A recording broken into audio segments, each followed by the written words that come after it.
When I stumbled upon the ukulele, it really gave me a whole new, a new life and purpose. I got to emote through the ukulele. But the Aloha spirit is really being grateful and being open-hearted to whatever your circumstances in life. I think the most beautiful part about it is not really performing on the big stages and being under the lights. I mean, yeah, that was gold. But I think the most beautiful thing about it was creating this many beautiful relationships. You might not be the most successful or richest or whatever it may be, whatever your aspirations are, but if you have the heart to help people and to love, you do find your purpose along the way. It's not a clear path for sure. It's not something that you just find tomorrow or the next day or a week. Telling stories are cool, experiences are cool, but how can we make it about each other? You did give private lessons to Oprah Winfrey though. What was that like? Could you just talk to us about the ukulele? Like what made you interested in what was the connection with that for you? When I first started playing the ukulele, it was actually almost by accident, to be honest, because I grew up loving to play sports and all that good stuff, baseball especially, and football. And then, when about 11 years old or so, my asthma started to become really bad where I couldn't really do sports.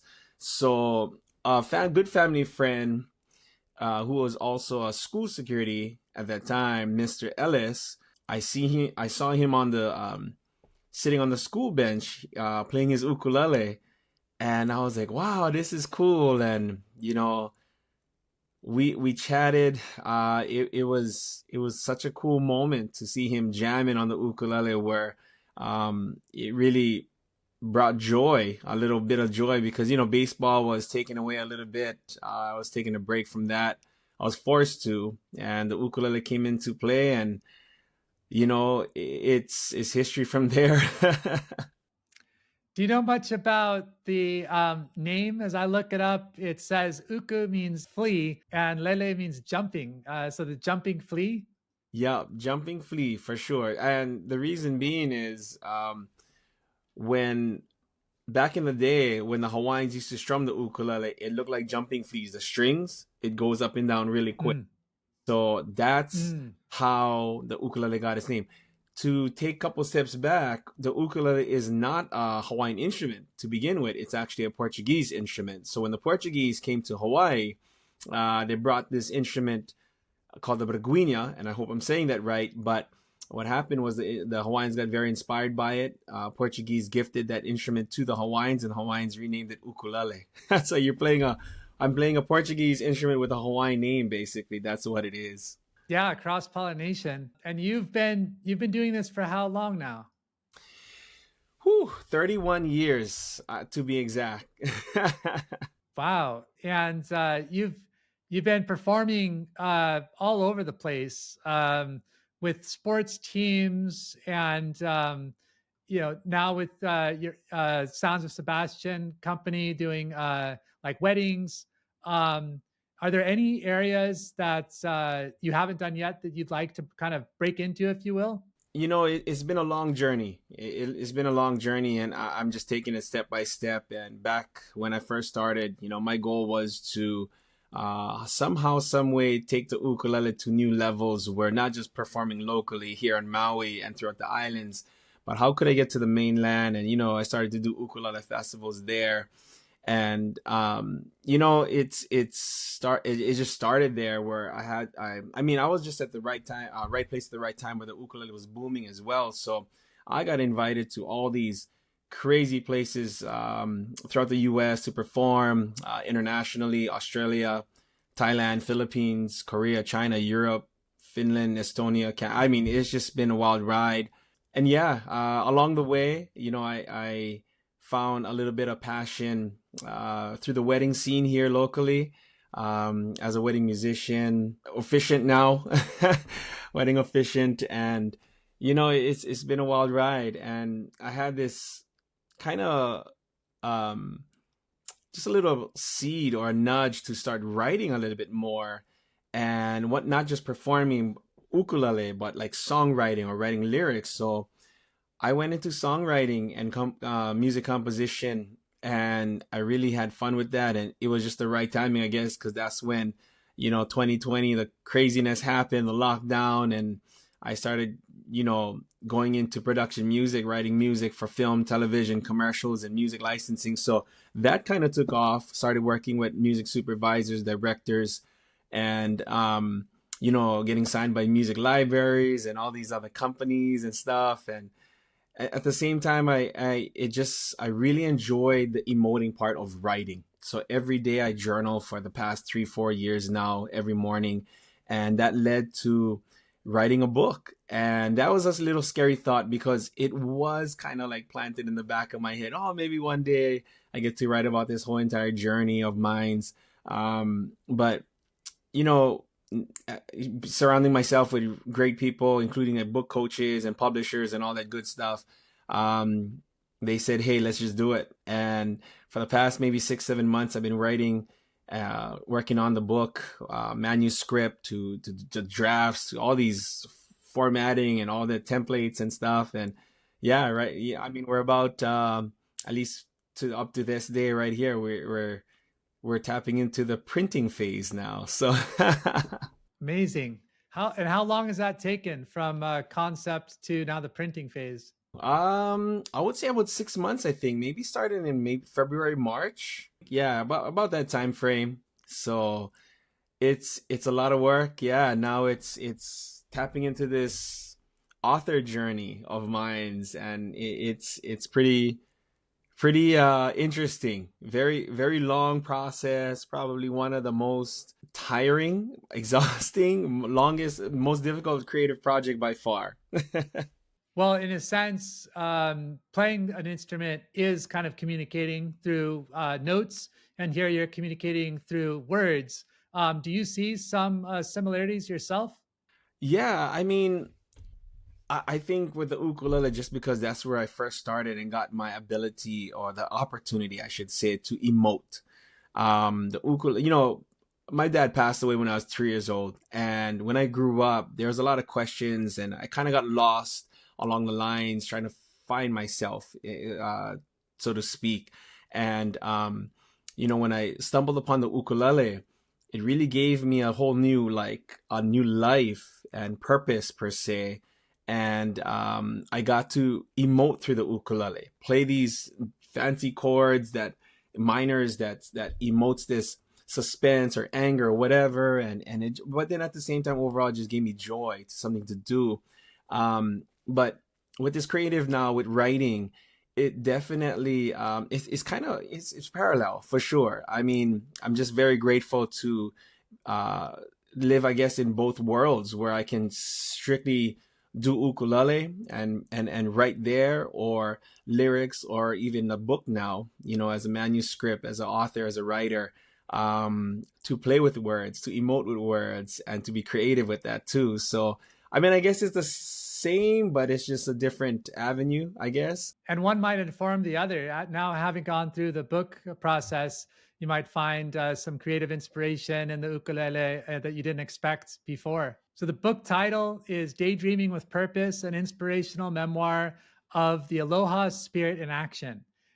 Could you please? I know Aloha means a few things. Hello, I love you, like thank you, even. I think mahalo is thank you, but Aloha is like a multi purpose word. Could you talk to us about what is aloha and what is the spirit of aloha? Yeah. By the way, David, good job, man. I love it, man. You that's I mean, you got it right on point, man. Aloha is, yeah, it's a word of many meanings. Initially, aloha is hello, goodbye, love. But the aloha spirit is really being grateful and being open-hearted to whatever your circumstances in life.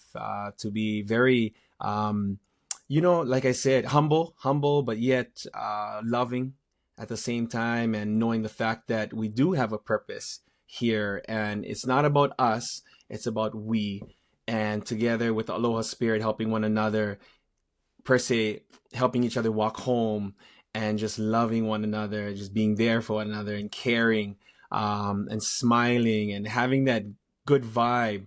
I mean, that's the Aloha spirit here in Maui and throughout the islands, in Hawaii in general. And that is, I guess, where that aloha spirit, that's when we emote love and we emote gratitude and appreciation and stuff like that. So I guess that's the aloha spirit in a nutshell.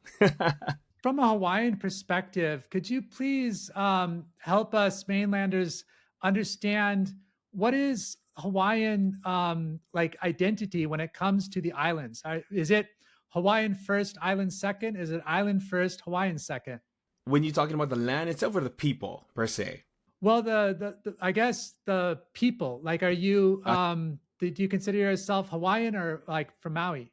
Well, to be honest, I am not Hawaiian. I'm Filipino, Spanish, and Chinese, but I was born here, so you can call me a native Hawaiian, right? So, um, the beautiful thing about Hawaii is there's so much different ethnicity, Japanese, Chinese, Filipino, Spanish. I mean, African. I mean, we're all here. Portuguese, all Asians. I mean, we're here, and there's such a mixture and such a rich culture of different ethnicities and cultures and all that good stuff. Obviously there are the Hawaiians, right? The nationality Hawaiians, but there are different nationalities that's born and raised here and know the Hawaiian culture and speak more Hawaiian than some Hawaiians, if that makes sense. So to be honest, I don't really try to differentiate and try to draw the line as far as, hey, you're Hawaiian and I'm not, or I'm Hawaiian and you're not. It's all about, Mm. hey, if wherever you come from, and if you got that aloha spirit and you understand, or you're here for a while, or you embrace our culture, to me, you're part of us, and we're part of you folks, and we just kind of embrace that concept as opposed to, being Hawaiian and not being Hawaiian. I mean, we're all mixed here, so it's a open ended thing. As long as you have love and aloha, to me, it's all good. Yeah, that's a beautiful perspective, but kind of one big family. I was curious, are you a fan of Izzy at all, fellow Hawaiian Oh, ukulele player? yeah, Israel Kamaka Viva Ole. Yes, I mean, he's it's a mouthful. yes, yeah. Don't try to learn that, David. But Thanks for helping me yeah, out there with the assist. no worries, brother. I got you. Off camera, man. We'll do a Hawaiian pronunciation class. Right. Israel Kamak Viva Ole. I mean, he was definitely one of my biggest inspiration growing up. I mean, yes, big fan.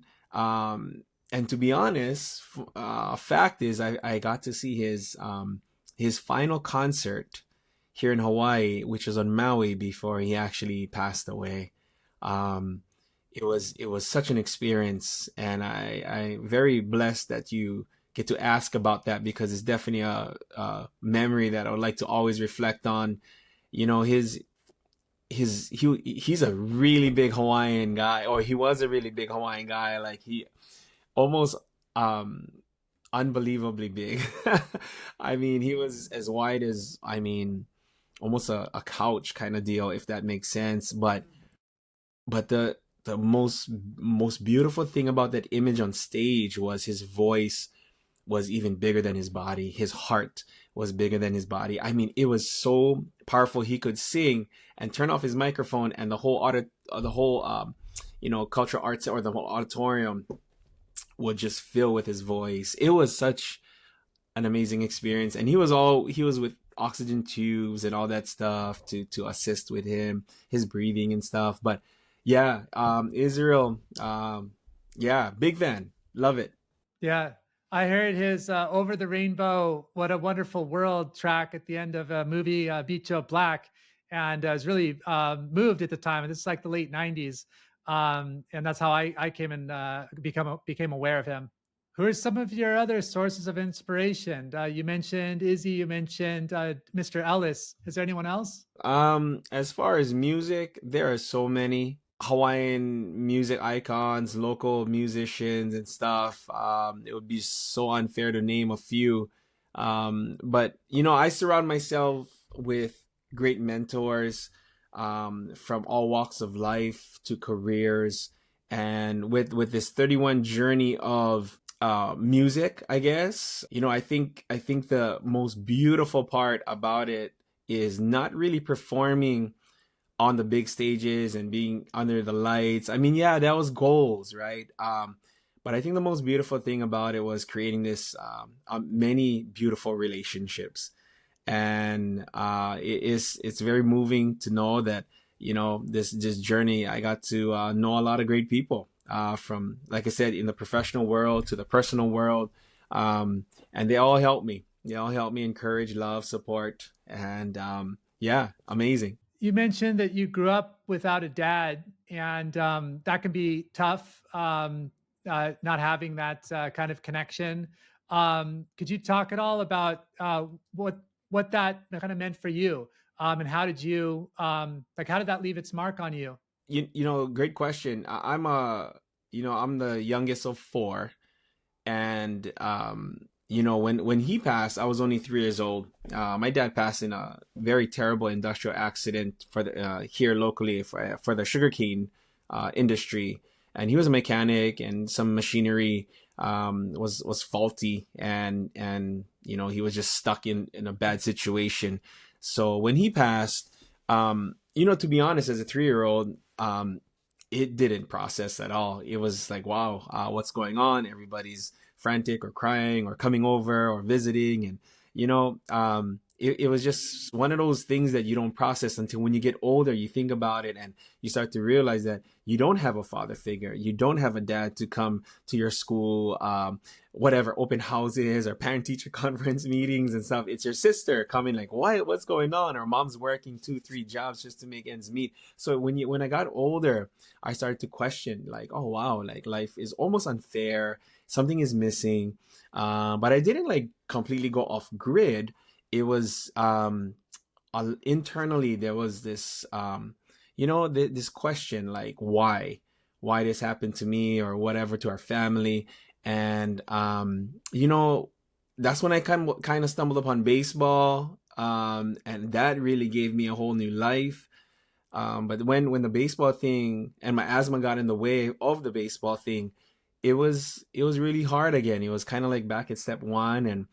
And then about 11 years old, that's when I found the ukulele. And that was a blessing in disguise, because at first I knew about the ukulele. Ukulele wasn't popular back then.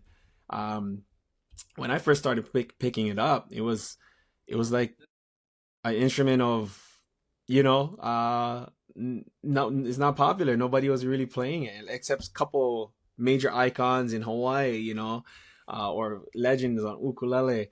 And when I picked it up, it just totally gave me new life, changed my whole perspective, and I got to, like I said, I got to learn I learned how to emote through the instrument and to sing song, or actually play songs back then that was sad, was happy, was cool, was vibey, was Hawaiian, was, you know, reggae, you know, whatever it was, you know. But yeah, I mean, growing up with a dad, without a dad, was very difficult. But again, kind of along, you know, along that journey, Mr. Ellis stepped in the picture in a very, very crucial time where I was trying to find myself at 11 years old.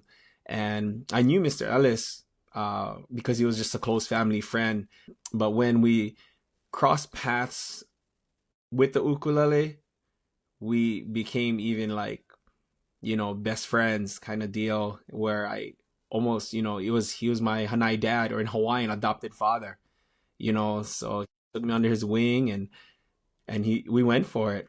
Yeah, it's. I think oftentimes things are a trade-off, and so certain relationships might be met not by one person but by many people, and the power of community, the kindness of strangers, can. It's not the same thing as maybe having what might have made you fit in, so to speak, earlier on, but by not fitting in, that initial cost turns out to kind of pay dividends later.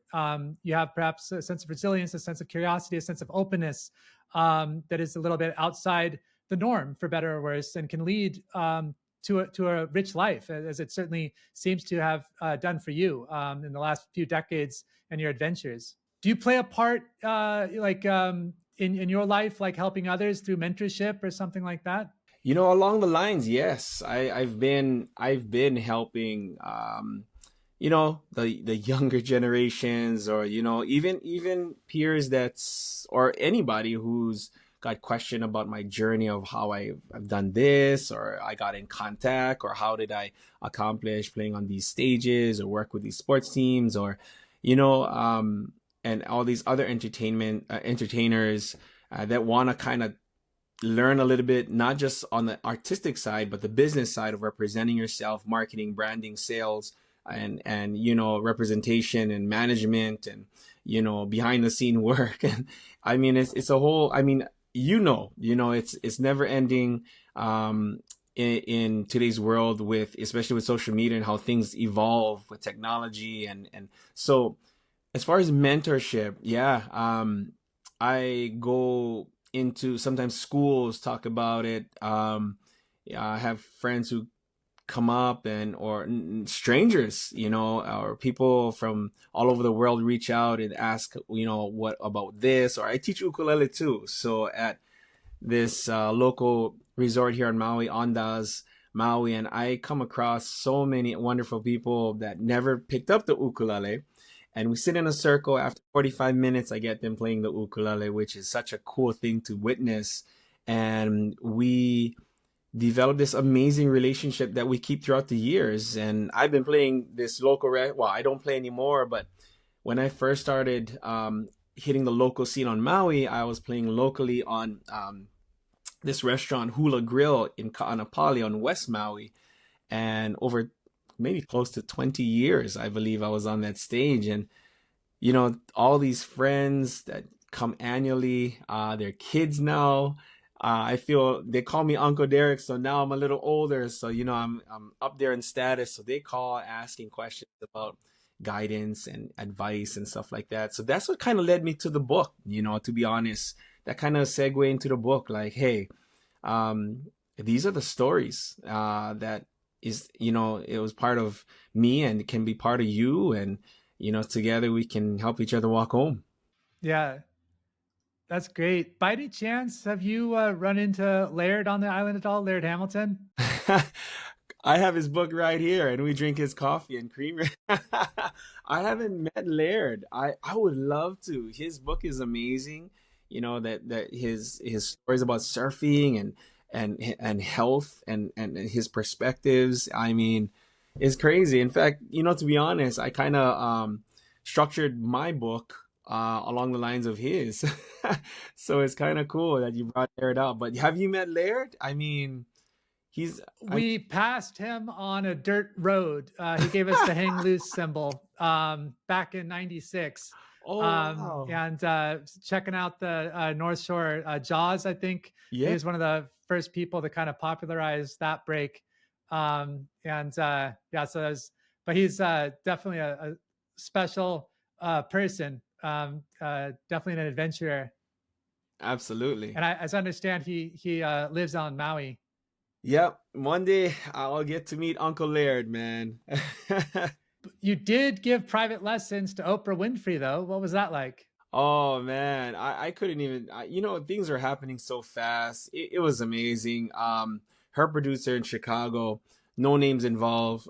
She called, reached out, and it was during Christmas. And I remember it was the same time of, it was just chaotic, where I was traveling back and forth, and Jason Mraz called me and wanted me to perform with him here at his concert on Maui. So I was like, wow, this is crazy. And maybe after all that happened, maybe 3-4 days later, I get a call from, Oprah's producer in Chicago saying, hey, she just bought a bunch of, like, maybe 3, 4, maybe 5 ukuleles or something like that. And she wanted me to, like, personally go up to her house, deliver it here up country, deliver it to her, and perform a private concert and an ukulele lesson. So I was like, are you serious? So, it happened so quick, David. It's almost like a blur, but yes, it happened. We had fun. She has a lot of work to do on the ukulele, but it was good fun, man. It was awesome. A lot of laughter and just talking stories like how we are right now. So living aloha. Yeah, there you go. You mentioned for advice for others, like be they entrepreneurs or just people in general, never to be afraid to dream. If you can dream it, you can achieve it. I fully agree with that. And could you share maybe a dream that you've had and that has kind of played out in your life? Yeah, you know, initially the dream was to play the ukulele and share it around the world and inspire others. And I didn't know in detail what that really was. um, to be honest, there was more hard times than good times, obviously, especially when you're going after a dream where in the beginning, you're still learning the instrument, but at the same time, how can you accomplish something that's being planted or at least that keeps you up at night? And you want to somehow figure it out, but nobody's ever done it, and a lot of no's, a lot of rejections, a lot of you're not good enough, a lot of hey, this is not what we're looking for, a lot of yeah, it's very difficult. And but when you start to dream it and you believe it, and when you start believing, it takes you to a whole different perspective where you start to talk it, you start to think it, and then once you start to speak it, your actions start to change, and you start to every no is almost like every rejection is just a redirection. You kind of think, okay, that's a no. You know what? That's all right because it makes you stronger. It allows you to accept rejection as a very passive way. Not saying that you don't care, but it makes to me it's like maybe the timing is not right for us to work together, but maybe a little bit later down the line will be. So it's about them not giving up and being consistent because a dream is a dream.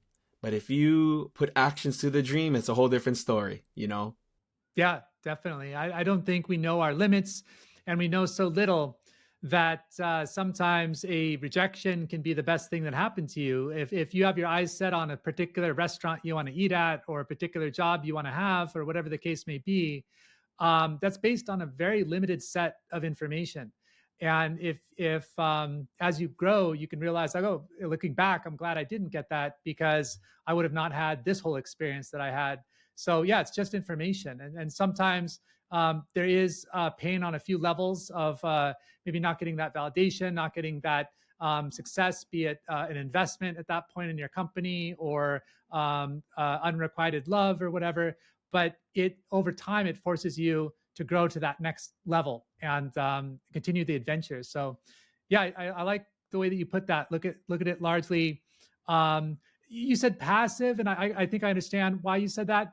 But I would say almost take it as a positive because it's adding to your information set, and that's what you need to have. And it can be uncomfortable that you're not what you thought you were to get a yes from that particular exchange, but ultimately it helps you.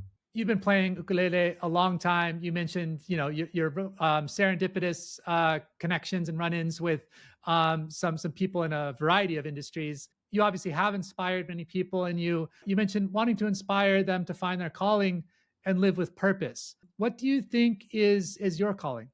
I think my calling is just to empower people through my stories, through my music, through my relationship that, got me to this point where I'm at today.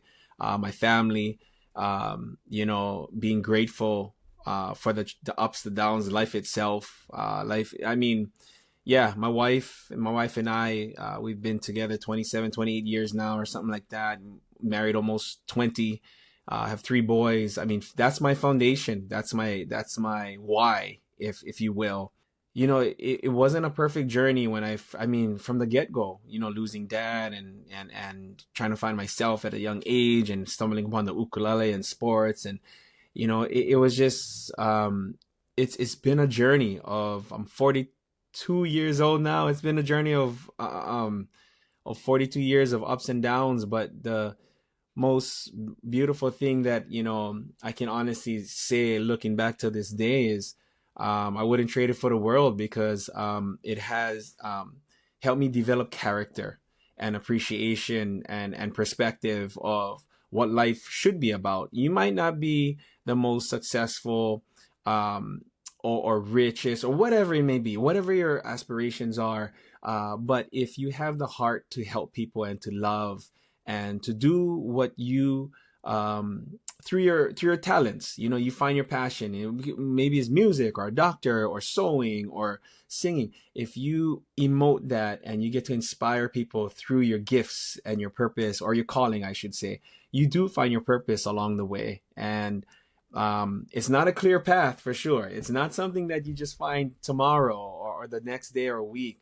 It's very rough, but at the same time, that's the beauty of it, is when you do go through these paths, you not just, or like how you said earlier, you grow into a person that have so much experiences and so much to share. And that's where you inspire people, because your story is what some might be struggling with today, and you can actually help them walk as well. So, Well said. What's one of your favorite places in Maui and or Hawaii in general? David, you mentioned Garden Isle earlier when we were talking about Hawaii, and I love Kauai. I love the called the Hanalei Bay, the north part of Kauai. It's one of my favorite parts in Hawaii. Obviously, Maui, I'm born and raised here. Can't be biased, but this is one of the most beautiful places in the world. You've been here. It's just best of both worlds here, man. There's a lot of country, there's a lot of ocean, there's a lot of mountain hiking, surfing. Very laid back. It's the downfall is, it just takes. I mean, once you're on the island, you're on the island. You can't just drive to another island. You got to jump on a plane, or you got to travel at least 2,500 miles to other land or U.S. I mean, you know, um, at least the West Coast. And but at the same time, when you're here, you get, and people who visit and move here, they confirm it, man. It's a whole different vibe, a whole different energy. And wherever you are in Hawaii, if that's your calling, that's where you are, and keeps you smiling, that's your favorite place. Love it. Do you have a favorite food? To be this is the weird one, David, but I love apple pie. It's nothing local. I just love anything apple. I can't eat too much of it. But as far as local food, I mean, I grew up eating all of them. From how, I mean, like I said earlier, there's so much culture here. So there's obviously, I'm Filipino, so mom cooks all these Filipino foods. There's Hawaiian, there's all these Portuguese dishes and all that stuff. There's Asian, there's Japanese, Korean, there's Chinese food. I mean, there's everything here. Um, but at the same time, I'm a sweet person. I have a sweet tooth, man, and I love any apple You are pie. what you eat. Okay. Nice. Have you ever been to the Philippines? I've been, yes. When Yeah. was that tour? Was that in 2013 or 2014? I was very, very fortunate to get selected. One of the ukulele artists they put together this ukulele group. I was the only one from Maui. There was one from Kauai, several from Oahu. I think there was just five of us, but we Mm, went on a Asia tour. It was a ukulele festival in Thailand and Philippines, I believe. The first annual was out there, okay. and yeah, what I was able to witness, and just taking the Filipino culture. Mom and dad from Philippines, not particular in Manila area. That's where we were, but Mm, just it was just a humbling experience. I mean, Philippines, bless their hearts, man. They're hard workers. It's a little bit more of a humbling experience, humbling living. Gave me great perspective after visiting Philippines, and how grateful I am to do what I do, and be proud to be called a Filipino, and represent them as well. So, nice. I haven't visited yet, but I'd like to. I've seen pictures, and the islands look stunning, yes, very beautiful.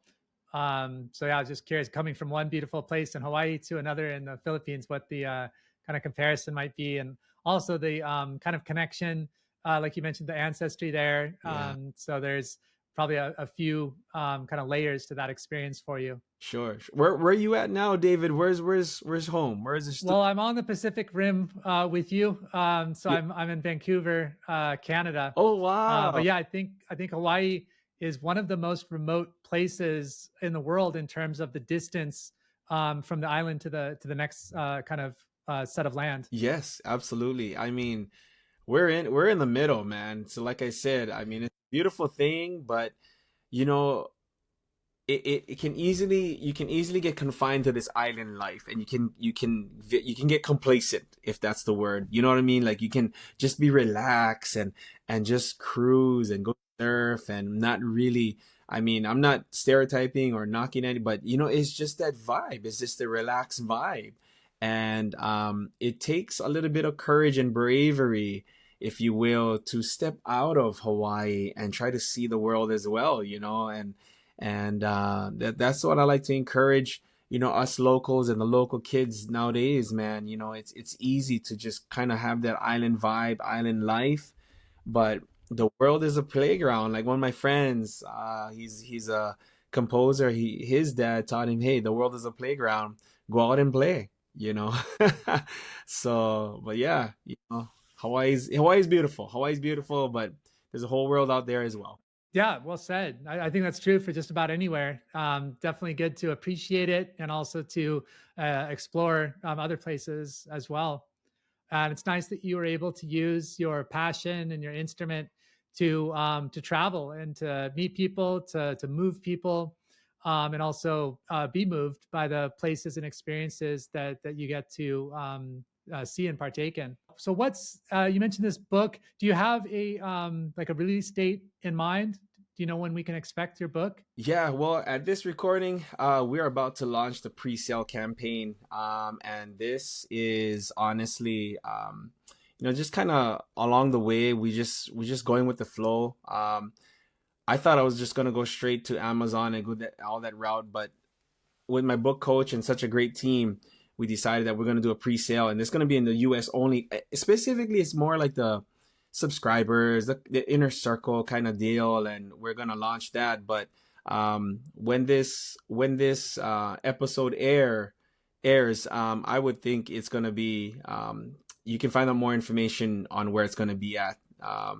As far as on Amazon or global launch and all that good stuff. But yeah, right now we're in the printing phase and the pre-sale phase. But yeah, we're excited. It's slowly happening, slowly. That's great. And I imagine something like writing a book, it's kind of similar to the journey is the destination to a large extent. Of course, you would like many people to kind of buy the book and read your story, but I imagine you learned a lot yourself through this process of writing a book. And what is something that you, as a first time author, kind of realized in this about yourself or about your life? Just thinking about that, the one thing that right off the bat was realizing how beautiful this journey has been. And I had to start digging deep and reflecting on stories and events that happened in the past. And it got emotional. It really got emotional where when I start to write, I start to get emotional, and it almost like brought me into that time. And like I said, it's a long process. It's a very emotional process because this book is not just about that story. I think it's like 22 chapters, but each chapter has a story. And what happens is I try to turn that story around and make it about you, as what, it's like a self help thing, like asking questions of, you know, if there's an event that happened to you, or do you need to forgive somebody, or is there a dream or event that happened to help you become a stronger person, or something like that. It's a very immersive book. It ties into my music as well. So yeah, writing stories, being creative, thinking how I could connect it to the reader and help that person. It's all about, to me, it's all about, self empowerment, self leadership. So it was a process, man.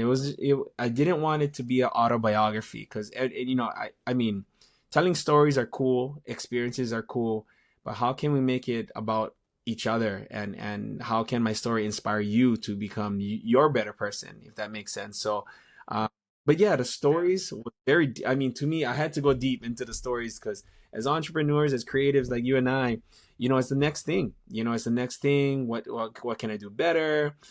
We accomplished that. Cool. Next. It's just the next thing. But writing the book really forced me to reflect and to live it and be in the moment again. And it was deep, man. So yeah, it was a great it's still a process, but the manuscript is done. But that's where I'm at right now. So Okay, yeah, thanks for sharing that. And people can visit your website at dericksebastian.com. We'll put the link in the show notes, and they can see, you got lessons on there. So they can listen to your music. And then you also, like I mentioned, I think earlier, you do weddings. So yeah, it's a great website. Is there anywhere else that you'd like to point people to find more information about you and your projects? that website has it all, dericksebastian.com. I'm on socials, Instagram, Facebook, and all. It's at Derick Sebastian, DERICK Sebastian.com. So everything is there. Even the book stuff, daydreamingwithpurpose.com. It's all connected. So just, yeah, the website is the greatest, it's the best thing right there. So And it's really great chatting with you and learning about your journey. It's a lot of overlap with the human experience, but also a lot of unique kind of fingerprints of Derick on this journey. Is there anything that we didn't touch on that you'd like to highlight? I think this conversation was amazing. I appreciate your time and this opportunity to share life, and hopefully we get to inspire others and continue on your amazing podcast. I love your energy and I love your last name, Love Joy. Man, that's it, man. Well, thank you. Aloha, brother. Yeah, aloha, mahalo. All right, best of luck with the book, and look forward to listening to some more music of yours. You got it. Take care. Thank you.